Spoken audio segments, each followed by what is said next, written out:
In the ruins of a prison, they found a ghost ship with its bars open. Something was missing.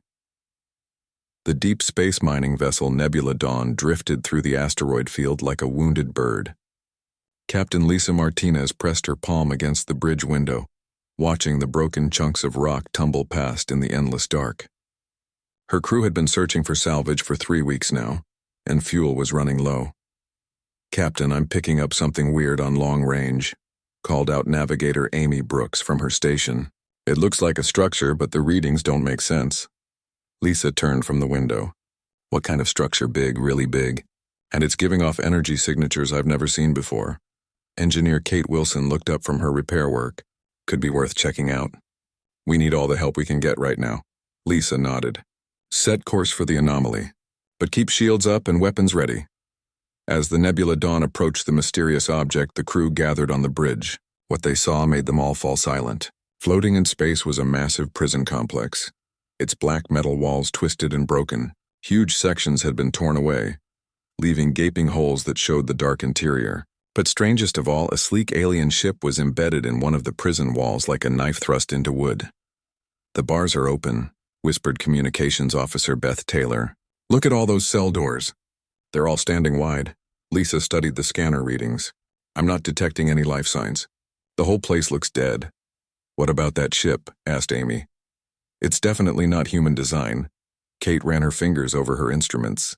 "The ship's still got power. Minimal, but it's there. The prison structure, though, that's been cold for a long time." Lisa made her decision. "We're going aboard. Kate, you stay with the ship. Amy, Beth, you're with me. Full environment suits and sidearms." The airlock of the alien vessel hissed open as the 3 women stepped inside. Emergency lighting cast red shadows on the walls, and their footsteps echoed in the empty corridors. The ship's design was beautiful but strange, with flowing curves where human ships had straight lines. "The architecture is incredible," breathed Amy, running her gloved hand along the smooth wall. "It's like they grew this ship instead of building it." They found the bridge first. The control panels were dark, but Beth managed to activate a backup system. Holographic displays flickered to life, showing star charts and navigation data in an alien script. "I can't read any of this," said Beth, "but the computer seems responsive." Lisa was studying something else entirely. In the center of the bridge stood 3 tall chairs, clearly designed for beings much larger than humans. But what caught her attention were the restraints built into each chair. Heavy metal clamps that could hold arms and legs and what looked like neural interface ports at head height. "This wasn't a normal ship," she said quietly. "These are prisoner transport chairs." Amy found the ship's log system and managed to activate it. Holographic figures appeared in the air around them. 3 alien women, tall and graceful with silver skin and large dark eyes. They wore the uniforms of what looked like a galactic peacekeeping force. The recording played without sound, but the images told a story. The 3 women were prisoners being transported through space. Then alarms began flashing and the ship shook violently. Something had attacked them. "The prison complex," said Beth. "They crashed into it during some kind of battle."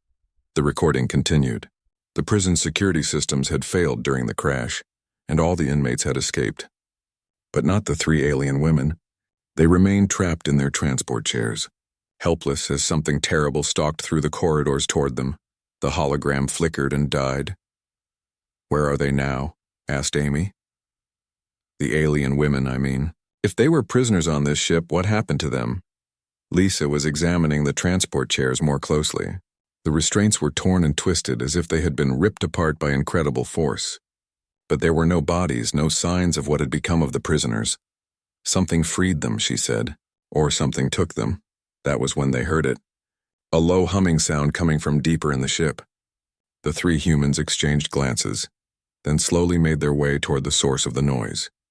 The ship's cargo hold was enormous, filled with rows of empty containment pods. But at the far end, 3 pods were still active, their surfaces glowing with soft blue light. As the women approached, they could see figures inside suspended in some kind of stasis fluid. "The alien women," whispered Amy. "They're still here." Beth ran her scanner over the pods. "They're alive, but barely. These systems are failing. They don't have much time left." Lisa studied the pod controls. The interface was complex, but she could see warning lights flashing. "Can we wake them up?" "I think so," said Beth. But once we start the process, there's no going back. And we don't know if they're criminals or victims. Look around, said Lisa, gesturing to the destroyed prison complex visible through the ship's hull. Whatever happened here was a disaster. These women have been trapped in these pods for who knows how long. We can't just leave them to die. The three humans worked together to activate the revival sequence. One by one, the pods opened with a soft hiss of escaping gas. The alien women inside began to stir, their large eyes opening slowly. The first one to fully wake was clearly the leader. She sat up gracefully, her silver skin gleaming in the emergency lighting. When she saw the three humans, she spoke in a voice like musical chimes. Beth's translator device crackled to life. "You are not our captors," it said in mechanical English. "Who are you?" "We're humans," said Lisa. "We found your ship crashed into the prison. We've been trying to figure out what happened here." The alien woman stood, towering over the humans but moving with careful control. "I am Commander Zara of the Galactic Peacekeeping Force. These are my officers, Lieutenant Kira and Sergeant Naya. We were transporting ourselves to stand trial for war crimes." Amy stepped forward. "War crimes. We disobeyed orders to protect a human colony from destruction," explained Zara. "Our government considered this treason, but we could not stand by and watch innocents die." The other two alien women had awakened now, standing beside their commander. All three looked weak but determined. "The prison transport was attacked by raiders," continued Zara. "We crashed here, and the automatic systems put us into emergency stasis." "How long have we been unconscious?" Beth checked her scanner. "Based on the decay patterns, about 50 years. The three aliens exchanged glances. 50 years, repeated Zara softly. "The war must be over by now." "What war?" asked Lisa. "The war between your species and ours," said Lieutenant Kira, her voice heavy with sadness. "A war that began because some in our government believed humans were too dangerous to be allowed to spread across the galaxy." Sergeant Naya spoke for the first time. "We were among those who disagreed. We believed humans showed great potential for good, despite their capacity for violence." Lisa felt a chill run down her spine. "And now we find ourselves rescued by the very species we were branded traitors for protecting," said Zara with what might have been a smile. "Perhaps there is justice in the universe after all." 6 women worked together to transfer what supplies they could from the alien ship to the nebula.